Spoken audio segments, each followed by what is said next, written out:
Megan, and today I wanted to talk to you about my meningitis story.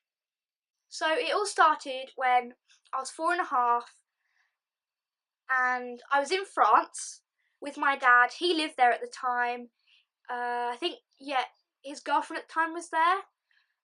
So it was Bastille Day. I will put a little box somewhere here to show you what that is. It's basically a big French holiday where everyone is out partying, there's fireworks, everyone's on holiday basically for the 14th of July, I think it is. So I was 4.5 and obviously we were at a firework party and enjoying ourselves and everything, which was lovely. And then I think I didn't feel very well, so they took me home.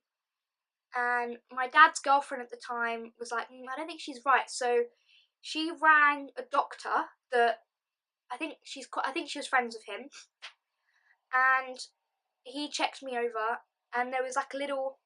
Take my scrunchie off. There was like a little mark here, if you can see where that scar is. So there was a little mark there, and he drew round it. So I think he might have been there for an hour. Bear in mind I was being sick. I had sort of flu-like symptoms, and then I had these scars were appearing. Well, they were like sort of scabs, so like red dots. So there'll be a picture here of that, of what that looks like. And then by the time he was observing me and everything, and he found that it got bigger. So he said, no, that's meningitis. Let's get her to hospital. Bear in mind it was difficult because it was Bastille Day, so it was really hard. I'm sorry, my neighbour's mowing or something. And I was in an ambulance, and then another ambulance met me, and they gave me all the medication that I needed.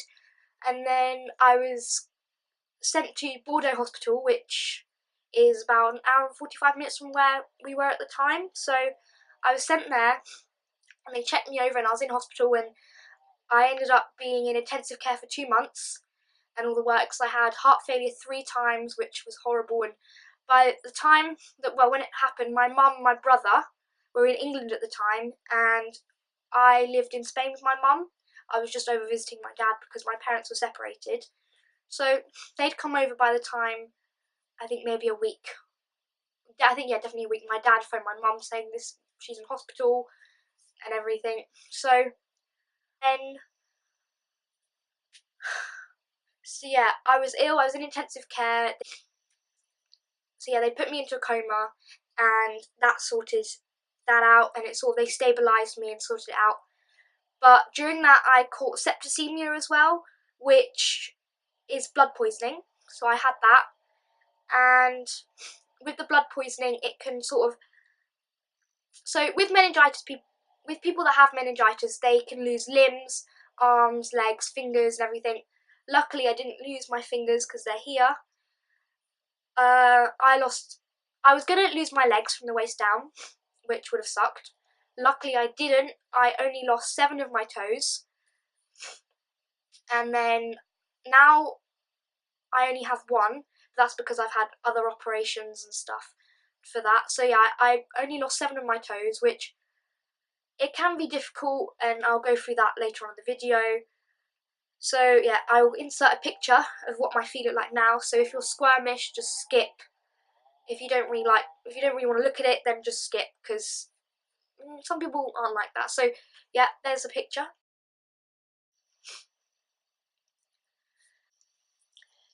Living with no toes for this long, it's been okay. You get people come up to you and they're like, oh, how do you walk? And I'm a little bit like, you just saw me walk from that table to that chair. Obviously, so I do get some dumb questions, which is fine. People can ask questions. I'm not really that fussed. I do get a lot of, I do get a lot of hate with it. People are like, oh, you have no toes, ooh, and stuff. And I'm like, well, it's not really my fault. People say to me, oh, you can't do this, you can't do that. It can get extremely irritating when people say, oh no, you can't do this because you have no toes.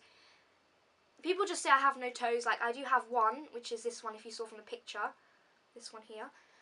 but it's just people just say, oh, you have no toes. But it can be difficult because people are like, oh, you can't do this because you have no toes. And for one of my GCSEs, I did pick dance. So I sort of, I don't know, it wasn't really, my friend and I just thought it'd be funny if we picked it, really. So I tried, and everyone was like, oh, Megan, how are you going to do that? You have no toes, blah, blah, blah. And I was a little bit like, well, I'm going to give it a go. I'm going to try my hardest. I'm going to push myself. And people did give me like, oh, you can't dance with it, which I know I am a terrible dancer. Like, yeah, basically, I'm a really bad dancer. So, but I tried my hardest. I pushed myself, and I do, when, like, I've done my bronze and my silver Duke of Edinburgh, which was really good fun. There was some ups and downs in it, but that's everyone. And I really loved my group, and I loved everyone there. And I guess you guys don't really care about that. So, with living with no toes has been really, I don't know, it's been, like, it has been a struggle. I do find things difficult. Walking for long distances, it does hurt. Because I basically, my feet are only size 2. In England, that's what the size is. I don't know any other sizes. But I am a size 2, so I guess I do get cheaper shoes, which is a bonus. And, which is well, it's a positive out of all of this, let's just say that.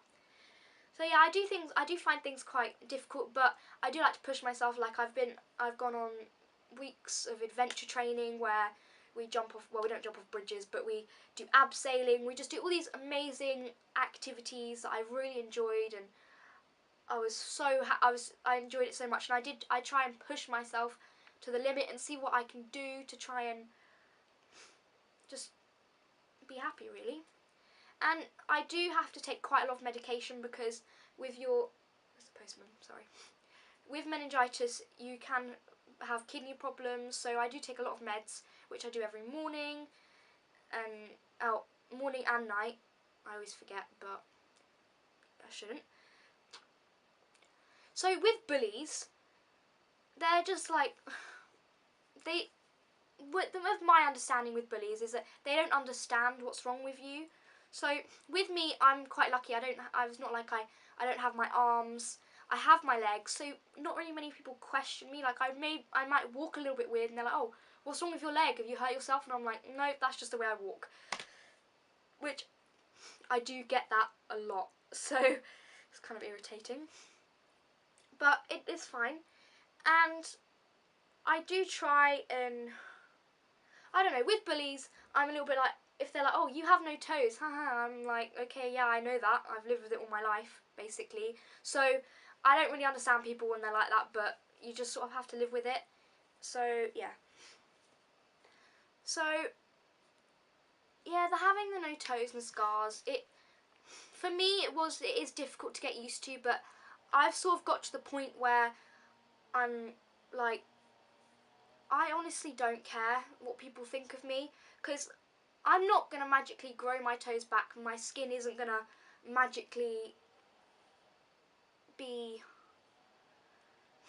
normal again. And I've sort of got to the point where, again, I honestly don't care what people think. And I'm just trying to stay positive with things, so I'm trying to be normal and eat normally because of my kidneys, but obviously I can't eat high potassium foods, so that's another bonus. But I'm still trying to figure out my diet and sort everything out because of my kidneys, which kind of sucks. All in all, throughout my life, my parents have been there through everything and through all the tears and pretty much everything that has gone wrong with me. So I wanted to thank my parents and my mum and my dad for always being there and supporting me through everything and just pretty much always being there. And I wanted to also thank my mum. I already thanked them. I wanted to also thank my 2 brothers, Sam and Joe. They've always been there. Joe, I lived with you, so thank you for always supporting me and putting up with all my horrible moods and everything, and me being pretty miserable when I was younger. So I'm thanking you for putting up through that. And yeah, and Sam, thank you for always being there, and Portia, my sister, thank you for being there as well. I do love all of you, you're amazing. And I also wanted to thank the doctors through all my treatments, and my doctors at the moment in London, and all the doctors that have treated me, and just wanted to thank them for helping me. And I also wanted to thank my dad's girlfriend, who they're not together anymore, but when I was ill, I wanted to thank her. Thank you, Ina. You were so nice and amazing to me when I was ill, and honestly, if it wasn't for you, I would have pretty much died. So thank you so much for always for being there for me then, and I know we haven't spoken, but thank you for being there. I also want to say thank you to my friends, because they're there not because of my past, they're there for who I am now, and they don't even care about me having no toes or my scars or anything like that. They honestly don't care. So I want to thank them for always for being there for me through anything. And yeah. So that's ending this video today. Thank you for watching, and yeah, everyone just have an amazing day. Always smile. Look at yourself in the mirror and just smile, because it can help your day and just make everyone else feel happier. So that's what I wanted to say. So thank you, and thank you for watching.